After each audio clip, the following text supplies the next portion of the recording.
Assalamualaikum warahmatullahi wabarakatuh.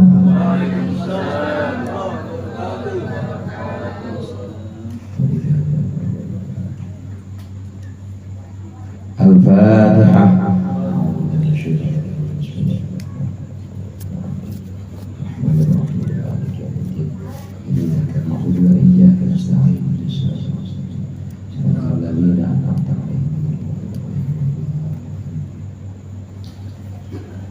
Alhamdulillahi jalla wa ala ahmaduhu ala jami'il ala wa ashkuruhu syukra man ufiya minal bala. Allahumma salli wa sallim ala sayyidina Muhammadin alladhi khasallahu bihi fadaila wa ala alihi wa ashabihi alladhina nalu ad-darajatin ula amma ba'du fa inna asdaqal hadithi kitabullah wa khairul hadi hadi Muhammad sallallahu alaihi wasallam wa syarrul umuri muhdatsatuha wa kullu muhdatsatin bid'ah wa kullu bid'atin dhalalah. Para ustaz, para hujjaj, bapak-bapak, hadirin, ibu-ibu, hadirat, jamaah Majelis Taklim Al-Hidayah yang dirahmati oleh Allah dan yang berbahagia. Alhamdulillah malam hari ini kita berkumpul kembali melanjutkan pengajian rutin kita, mengaji kitab Bidayatul Hidayah. Mudah-mudahan hadirnya kita di sini mendapat ridha Allah yang tadi sudah kita baca dan yang akan kita baca menjadi sesuatu yang bermanfaat dunia akhirat. Amin ya rabbal alamin. Agama dibagi menjadi dua, yaitu akhlak dan adab. Akhlak dibagi menjadi dua, yaitu ahwal dan akmal. Akmal itu artinya perbuatan-perbuatan zahir yang dituntut oleh agama, seperti sholat, baca Quran, nahan lapar dan haus dari subuh sampai maghrib, namanya puasa. Itu badat semua, namanya akmal. Itu bagian dari agama, yaitu akhlak yang bagian akmal. Ada ahwal, akhlak bagian ahwal. Ahwal itu keadaan-keadaan hati, jamak dari hal.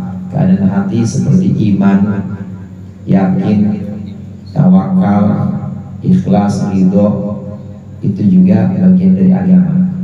Ini akhlak. Akhlak ada amal, ada ahwal. Nah, satu lagi ada adab. Adab ini bagian agama yang merupakan sesuatu perbuatan baik dan dianggap baik oleh masyarakat. Meskipun tidak diajarkan oleh Al-Quran, meskipun tidak ada nas hadisnya, kira-kira seorang anak itu harus bakti kepada orang tua atau harus durhaka? Kira-kira harus bakti, nggak pakai ajaran agama atau nggak pakai ayat, sebenarnya udah masuk secara logis. Lah orang yang beranakin ibunya, dia keluar dari dua jalan, dua kali dari dua jalan kencing dia keluar tuh anak, maka harusnya dia bakti, nggak boleh durhaka. Namun jika kita melaksanakan adab, kita melaksanakan sesuatu yang dianggap baik oleh masyarakat, seperti jalan di depan orang tua dengan menunduk, kemudian sopan kepada tetangga. Kalau kita melaksanakan adab yang dianggap baik oleh masyarakat, kita niatnya untuk mengikuti Rasulullah, mengikuti agama, maka kita dapat pahala. Dapat pahala. Sama seperti adab makan. Adab makan pakai tangan kanan, apa pakai tangan kiri, Bu? Tangan kanan atau tangan kiri, Pak? Tangan kanan. Ini kalau niatnya mengikuti Rasulullah, maka akan jadi sebagai ajaran agama dan akan ada balasannya. Itu namanya adab. Bagian yang merupakan adab ajaran dari Rasulullah, dianggap baik oleh masyarakat. Nah, kalau kita mengikutinya, kalau kita niat ini meneladani Rasulullah, maka akan jadi pahala, akan jadi kebaikan-kebaikan yang nanti ada bekasnya atau ada balasannya nanti di akhirat. Nah, adab ini sudah kita pelajari kemarin, adab seseorang kepada Allah, adab seseorang kepada gurunya, kemudian adab seorang alim pada masyarakat atau seorang alim kepada muridnya. Kemudian yang sudah kita bahas kemarin terakhir adalah adab seorang anak pada kedua orang tuanya. Karena seorang anak ini pasti punya orang tua, punya ibu dan punya bapak. Udah kita bahas sampai nomor 4 kemarin. Betul ya? Mas Toro ya? Bolos ya? Bolos. Surat izinnya kagak nyampe ke saya. Syarat adab yang keempat. Adab yang keempat sudah sampai adab yang keempat. Yang pertama, seorang anak kemarin. Seorang anak hendaklah mendengarkan ucapan atau omongan orang tua saat orang tua ngomong didengerin. Pertama. Yang kedua, seorang anak hendaklah dia berdiri ketika kedua orang tuanya berdiri. Tiga, seorang anak melaksanakan apapun perintah yang dititahkan oleh kedua orang tuanya, ibu bapaknya kepada dia. Tiga. Empat, seorang anak tidak boleh berjalan di depan ibu bapaknya. Kalau boleh jijiran masih boleh, kecuali kalau ada keperluan seperti dia kebelet beol maaf ya bu, saya duluan, maaf ya pak, apa emang pengen BAB, itu boleh, nggak apa-apa, jalan duluan. Tapi kalau tidak ada keperluan, maka seorang anak tidak boleh berjalan di depan ibu atau di depan bapaknya. Yang keempat, yang hendak kita baca sekarang yang kelima. Bismillahirrahmanirrahim. Qala al-muallif rahimahullah wa nafa'ana bihi wa bi ulumihi fid dharain amin. Wa la yarfa'a sautahu fawqa aswatihima. Hendaklah seorang anak tidak mengencangkan sautahu suaranya fawqa aswatihima, di atas suara ibu atau bapaknya. Wa yulabbiya da'watahuma, dan hendaklah seorang anak menjawab da'watahuma, panggilan ibu atau bapaknya, kedua orang tuanya. Wa yahrusu ala mardhatihima, dan hendaklah dia menjaga dan mencari betul-betul ala mardhatihima atau ala talabi mardhatihima, mencari ridho kedua orang tuanya. Wa yahfadha lahuma al-janaha, dan hendaklah dia merendahkan bagi kedua orang tuanya al-janaha, akan sayapnya. Waqfid lahuma janahad dhulli minar rahmah, di Al-Quran itu ada khafdul janah atau merendahkan sayap, itu kiasan untuk tawadhu, artinya hendaklah seorang untuk tawadhu. Yang kelima, adab seorang anak terhadap orang tuanya. Yang kelima, seorang anak tidak boleh suaranya lebih kencang dibanding suara bapak atau ibunya, dibanding suara keduanya. Volumenya dikecilin kalau ngomong sama orang tua. Mungkin ibu-ibu, bapak masih pada punya orang tua ya, atau udah pernah nggak ada semua? Ada. Ngomongnya kalau sama orang tua dikecilin, jangan kencang-kencang, volumenya jangan gede-gede. Dibiasakan, anak-anak kita juga begitu. Anak-anak kita juga biasakan suaranya itu jangan kencang-kencang. Bilang pelan-pelan ngomong. Kita bukan hidup di hutan, kita di pesanggerahan. Jangan kencang-kencang, pelan-pelan aja. Bapak dan ibu juga bercontohin. Contoh ini lebih nempel dibanding ucapan kita. Kalau ucapan kita, suruhan kita nyuruh ngomong pelan sama anak, tapi kita ngomongnya kencang, kira-kira anak ya nggak bakal nurut. Ya orang kita yang ngomongin kencang, kita nyuruh anak supaya jangan, adiknya jangan ditabokin mulu, tapi kita bilang ini sambil nabok dia. Lu adik ditabokin mulu, kira-kira anak baru nurut tuh? Kagak. Lah bapak nabok saya. Ya maksud gue jangan tabokin adik lu, jangan. Maka contohin, kalau emang anak bicaranya itu nggak boleh kenceng kepada kita, kita juga jangan bicara kenceng kepada istri kita yang suami ini bapak. Ibu-ibu sebagai istri juga jangan ngomong kenceng. Atau nyontohin langsung kepada orang tua. Kalau masih ada bapak dan ibu masih punya orang tua, contohin, berarti datang ke eyangnya ya, ke kakeknya. Contohin bagaimana kita kepada orang tua kita, kepada orang tua kita. Ini dengan contoh lisanul hal afdalu min lisanil maqal. Bahasa tubuh lebih ngebekas, lebih tokcer dibanding bahasa ucap.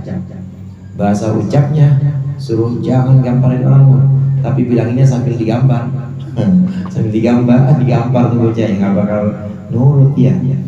Maka lisanul hal afdalu min lisanil maqal. Contohkan yang penting. Memang seorang anak tidak boleh berbicara keras kepada ibu atau kepada bapaknya.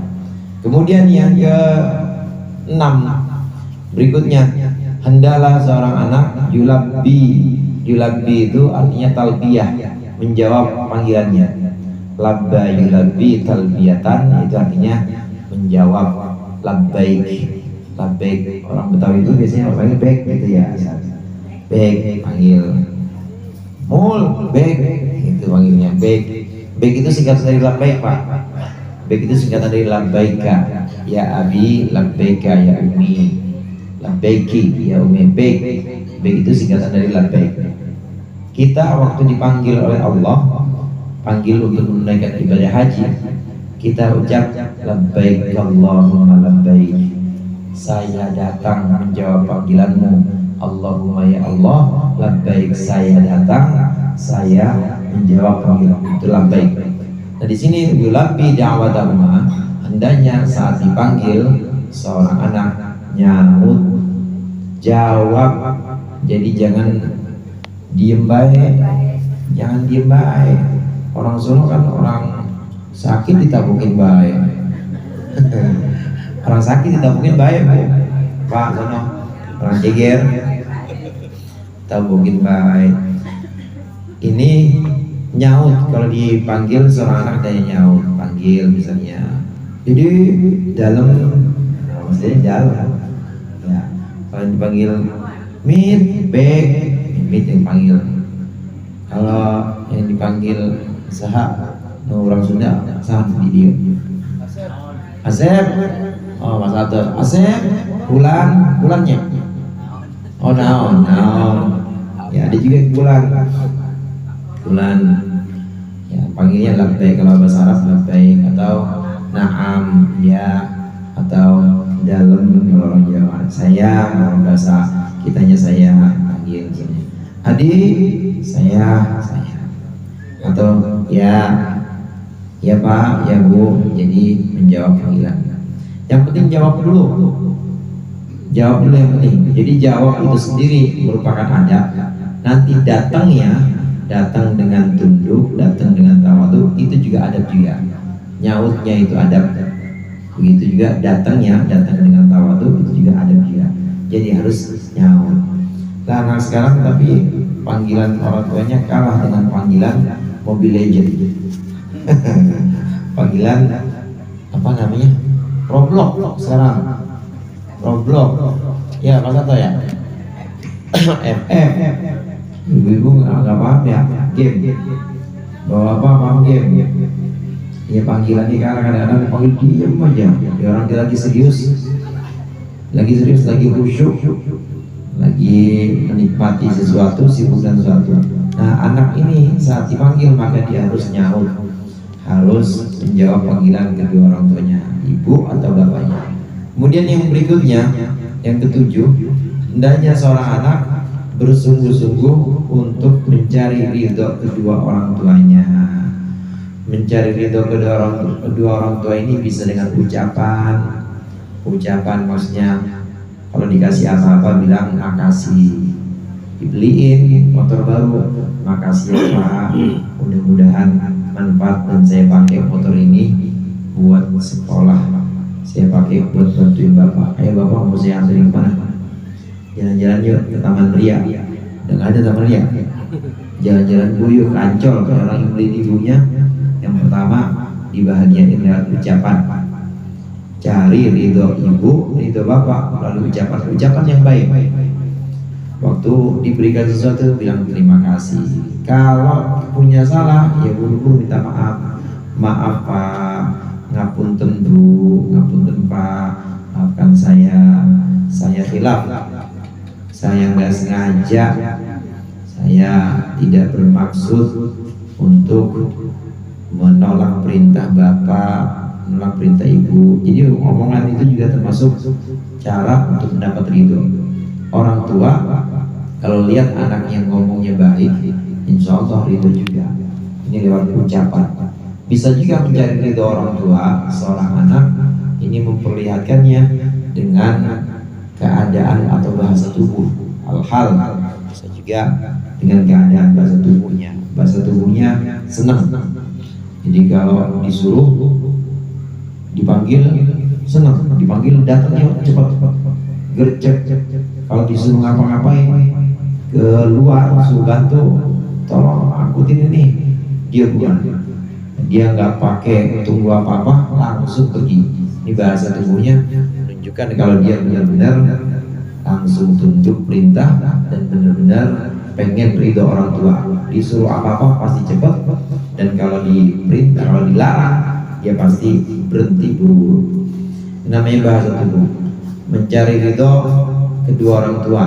Anak itu harus mencari ridho kedua orang tua, baik lewat ucapannya, ucapan si anak, maupun lewat kelakuan, tingkah laku si anak.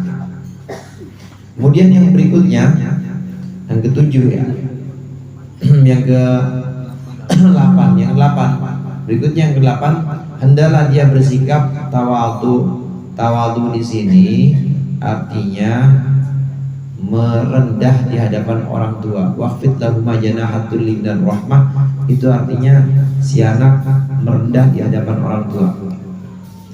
Ini sebuah kiasan. Tadi saya sempat sampaikan, rendahkanlah sayapmu di hadapan kedua orang tua. Maksudnya itu tawadhu. Tawadhu itu rendah. Majikan sama tuan, majikan sama tuan jadi juga ya. Majikan sama pembantu, kira-kira lebih mulia mana? Majikan. Kita merendah atau tawadhu di hadapan orang tua itu seolah kita adalah khadim atau pelayannya, layani orang tua. Orang tua benar-benar dilayani, benar-benar kita berkhidmat, kita mengabdi kepada orang tua. Kalau mau pergi, maka sepatunya siapin, madepin ke sana sepatunya, madepin. Terus kalau mau pergi, kalau bisa ibunya nggak bisa nganter, dia nganter, bukain pintunya, nanti sampai orang tua itu pergi, baru kita masuk, tutup pintunya. Jadi diantarin benar-benar. Jadi harus gercep, harus benar-benar anak ini mengabdi. Ini hal-hal yang kecil, melayani orang tua. Jadi anak sebagai pelayan, orang tua sebagai yang dilayani, yang dimuliakan, yaitu orang-orang yang dilayani. Ibu maupun bapak sama. Anak harus memuliakan ibu dan bapak dengan cara melayani. Dalam keadaan sehat seperti itu, hal-hal kecil dilayani. Apalagi kalau udah nyuruh, dan dilayani orang tua. Ale kopi misalnya, udah nurut tuh orang nyuruh, dan juga nurutnya itu ada, bikinin kopinya juga ada. Itu dalam keadaan sehat. Apalagi ibunya, kalau ibunya nyuruh juga begitu. Yang disuruh Ale anterin bapaknya gitu. Anterin itu juga nurutnya itu ada, kemudian nganterin ke pintunya itu juga ada. Jadi nurut dan melaksanakan perintahnya itu dalam keadaan sehat. Dalam keadaan sakit lebih-lebih, orang tua dalam keadaan sakit, maka anak sebagai pelayannya, sebagai khadimnya. Orang tua tuan, orang tua itu sebagai tuannya. Yang sakit ya disuapin, kalau nggak bisa makan nengokin, waktunya nengokin orang tua ya jangan lenggang. Mana rumahnya jauh, jarang nengokin, orang tua sakit kagak bawa apa-apa, bangetan anaknya begitu, nggak tahu diri. Orang tuanya kebetulan ustaz, banyak yang nengokin, itu parcel dari mulutnya dibawa juga mana.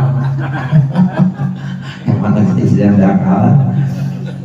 Gak pernah nengokin dia, katanya Ustaz yang nengokin nih begitu ada parcel dari murid-murid dibawa tuh anak. Nengok dia kagak bawa apa-apa, pulang bawa. Itu orang sanggrahan bisa begitu.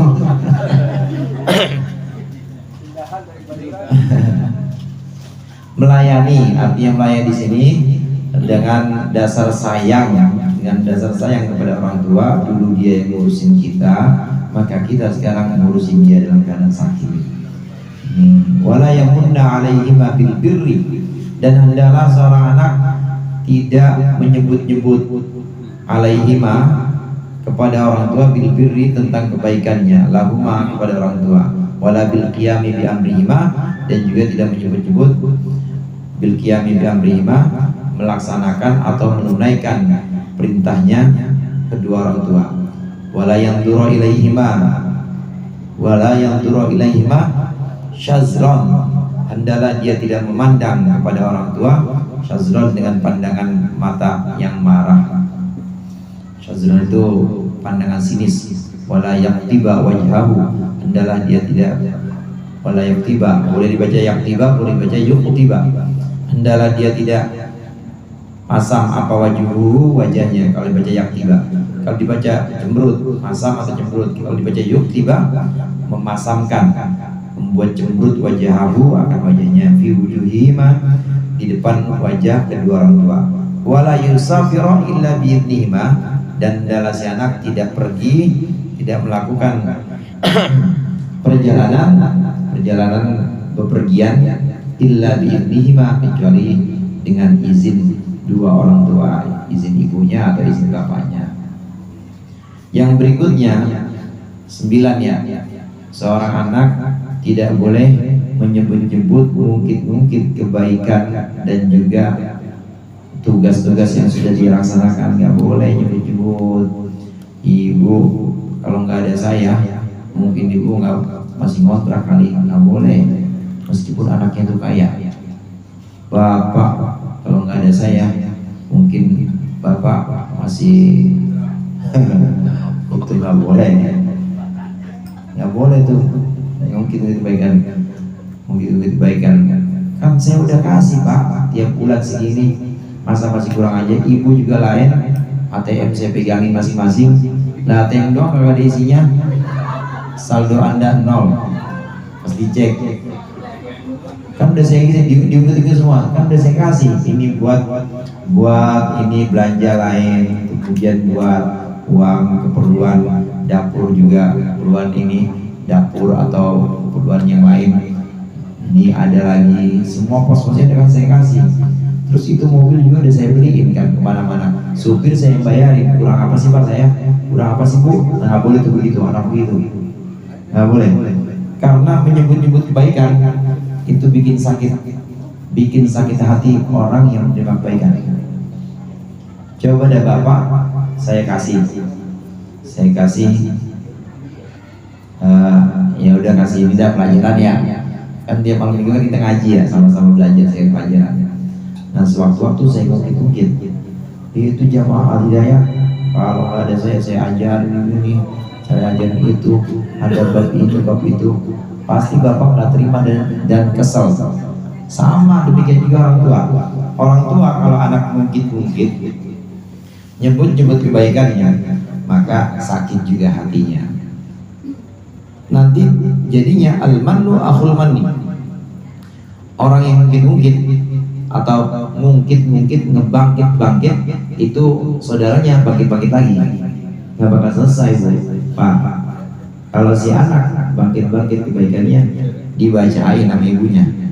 Lu dulu kecil, lu dulu nggak bisa ngapa-ngapain, gua tahu begini, gua matiin lu dari dulu. Gak tahu sekarang udah gede begini belagu, sekarang udah punya gelar macam-macam. Belagu lu sebutin semua, dulu kecil nggak bisa apa-apa, kata bapaknya juga. Emang nih anak kagak tahu diuntung, kagak tahu disyukur, kagak tahu bersyukurnya. Dulu kalau kagak disekolahin sama bapak juga, bapak sampai utang-utang pengen sekolah. Disebutin lagi kebaikan orang tua, jadi nggak bakal selesai. Al-mannu akhul manni, mengungkit-ungkit itu nanti akan dibalas dengan mengungkit-ungkit lagi, nggak selesai. Nggak boleh anak mengungkit-ungkit kebaikan yang sudah dia berikan kepada orang tuanya. Dan juga anak nggak boleh mengungkit-ungkit kewajiban yang sudah dia tunaikan. Saya kurang apa sih Pak? Suruh sekolah, saya sekolah. Kata si anak nih, kurang ajar. Suruh apa sih Pak? Suruh mondok, saya bela-belain. Nggak apa-apa, saya bisa dari teman-teman, saya mondok. Suruh kuliah, saya pengennya langsung kerja, Bapak kuliah. Saya dari Bapak suruh kuliah juga. Nah sekarang saya pengen jodoh yang ini, Bapak nonton yang lain. Nggak boleh tuh anak begitu. Nah itu mau ada kewajiban anak, disuruh apalagi kalau bapaknya mau jemput, gue juga kalau tahu begini gue kagak sekolahin. Kalau tahu begini kata ibunya, gue juga enggak gue pondokin, pasti diungkit-ungkit lagi tuh. Jadi kewajiban orang tua sudah dilaksanakan, anak juga melaksanakan kewajibannya. Maka saat si anak mungkin kewajiban yang sudah dia tunaikan untuk orang tuanya, orang tua pasti bakal mungkit lagi, nggak akan selesai. Dan jadinya dua-duanya, ya terutama orang tua sama-sama ibu dan bapak itu sakit hati semuanya, nggak boleh. Kemudian seorang anak tidak boleh bermuka masam atau cembetut Bu Pak. Kalau cemberut masih biasa, ini cembetut manyun. Ya manyun, muka ditekuk aja nggak boleh. Anak nggak boleh bermuka masam di depan orang tuanya. Neng, muka begitu amat. Dan muka emang turunan dari emak ini. Emak kan manyun mulu, biasanya manyun. Jadi baik, ternyata emang keturunan. Bapaknya manyun, ibunya manyun, anaknya manyun jadinya. Ya gimana lagi, itu mah udah genetik. Jadi nggak boleh, maksudnya bermuka masam atau cemburu di sini kalau ada sesuatu yang tidak bisa dia terima, dia belum bisa legowo hatinya, belum bisa ikhlas, ya udah disimpan aja, tetap jangan cemburu. Walaupun nggak bisa senyum, tapi tetap jangan cemburu tidak di hadapan orang tua. Nggak boleh cemburu di hadapan orang tua, itu termasuk su'ul adab. Kemudian yang berikutnya, yang terakhir ini yang ke-11, seorang anak tidak boleh melakukan perjalanan jauh, maksudnya safar itu perjalanan jauh, kecuali sesuai atau kecuali dengan izin kedua orang tuanya atau salah satu di antara keduanya mengizinkan. Yang dimaksud di sini melakukan perjalanan yang sunnah. Perjalanan sunnah seperti orang belum umroh, orang belum pernah umroh, kemudian dia pengen umroh. Itu umroh wajib Pak, umroh itu wajib. Jadi setiap haji pasti ada umrohnya. Kalau umroh duluan baru haji, biasanya ini kloter pertama, ini namanya tamattu. Kalau haji dulu baru umroh, ini namanya haji ifrad, biasanya kloter terakhir. Kalau bareng haji sekaligus umroh, bedanya kalau haji itu ada wukufnya dan ada lempar jumroh. Kalau umroh nggak ada Pak. Umroh nggak ada wukuf, nggak ada lempar jumroh. Kalau bareng-bareng namanya kiron, haji kiron. Jadi setiap haji pasti ada umrohnya. Jadi umroh wajib. Ada anak belum pernah umroh, maka umrohnya itu sebagai umroh wajib. Jadi dia berangkat aja, meskipun orang tuanya nggak bolehin, karena itu perjalanan wajib. Ada anak dia pengen pergi belajar ilmu fikih yang nuntun dia bisa sholat atau nuntun dia bisa baca Al-Quran. Orang tua nggak boleh ngelarang. Nah perjalanan ini adalah perjalanan yang wajib buat menuntut ilmu yang wajib, buat pergi haji yang wajib, umroh yang wajib. Kalau anak ini udah haji berkali-kali, dia udah haji taruhlah 2 kali, kemudian besok pengen berangkat haji lagi, kata ibunya jangan pergi haji, emak sendirian, nggak boleh pergi haji, sebab haji yang ketiga ini bukan wajib. haji yang sunnah. Taruhlah cuma sekali, baru sekali dia pergi haji. Kemudian beberapa tahun kemudian ada kesempatan pergi haji lagi dia. Kalau kata ibunya jangan, atau kata bapaknya nggak usah pergi haji, udah jangan, sini aja, ntar siapa bapak yang nemenin. Kalau kata bapaknya jangan, nggak boleh berangkat, sebab hajinya kedua dia, si anak ini haji sunnah. Jadi perjalanan yang dimaksud di sini musafir harus dengan izin, perjalanan dengan izin orang tua. Ini perjalanan yang sunnah. Kalau perjalanan wajib, meskipun orang tua nggak mengizinkan, nggak apa-apa, berangkat aja. Haji belum pernah sama sekali, umroh belum pernah sama sekali. Kata bapaknya jangan pergi haji, jangan pergi umroh, maka boleh tanpa izin. Enggak, saya berangkat aja. Orang ini wajib. Menuntut ilmu juga begitu. Ilmu yang wajib itu ilmu agama. Ada ilmu agama yang sifatnya fardu ain, seperti ilmu tentang sholat, ilmu tentang puasa, zakat. Itu ilmu-ilmu yang sifatnya ini wajib fardu ain. Kalau orang anak ingin pergi menuntut ilmu yang fardu ain, maka orang tua melarang, nggak apa-apa, berangkat aja. Bahkan kalau fardunya fardu kifayah. Fardu kifayah itu ilmu yang sebenarnya kalau sudah dipenuhi kewajiban ini oleh satu orang cukup. Di antara ilmu fardu kifayah itu ilmu kedokteran, fardu kifayah. Orang Islam satu kampung atau satu daerah itu harus ada yang menuntut ilmu kedokteran satu kampung atau satu daerah nggak ada dokter muslim, dosa semuanya. Makanya sekarang banyak dokter Islam ya udah banyak yang diberikan kesempatan buat fardu kifayah. Belajar ilmu yang fardu kifayah, misalnya ilmu politik atau ilmu siasat maksudnya. Ilmu siasat ini, ilmu politik, ilmu untuk mengelola kebijakan supaya masyarakat itu makmur semuanya. Sebenarnya politik itu polisi kan kebijakan ya Mas Noro ya. Iya, polisi itu kebijakan. Bagaimana mengelola kebijakan supaya masyarakat ini semuanya makmur. Yang kaya bisa berbagi kepada yang miskin juga bisa dapat kebagian. Semuanya saling menghargai. Ini aslinya politik itu buat mengelola. Orang Islam harus ada yang belajar ilmu politik, dan itu hukumnya fardu kifayah. Tapi jangan semuanya belajar politik, tapi wudunya kagak benar. Ya, orang wudu fardu ain, nggak boleh meninggalkan fardu ain karena fardu kifayah. Belajar politik, belajar kedokteran, tapi baca Fatihahnya belum benar, sholatnya juga belum benar, nggak boleh. Selesaikan dulu fardu ain, baru setelah itu fardu kifayah. Kaitannya dengan ini, seorang anak dia tidak dapat izin untuk belajar ilmu kedokteran, dan memang waktu itu tidak ada lagi di kampung atau daerah itu dokter, semuanya dokter non muslim, semuanya dokter itu dokter yang bukan orang Islam. Satu-satunya yang diharapkan dia, akhirnya dia berangkat. Kalau bukan saya, nggak ada lagi nih dokter Islam. Kata bapaknya jangan, dokter-dokter segala. Dulu bapak beranak di dukun beranak, katanya begitu. Dulu ibu juga beranak di dukun, bukan dokter. Nggak usah belajar kedokteran, segala kedokteran apaan, nggak usah. Boleh tetap berangkat anak, boleh, karena kedokteran fardu kifayah. Ini kalau memang tidak ada lagi yang berangkat. Ini yang ke-11, seorang anak tidak boleh melakukan perjalanan jauh.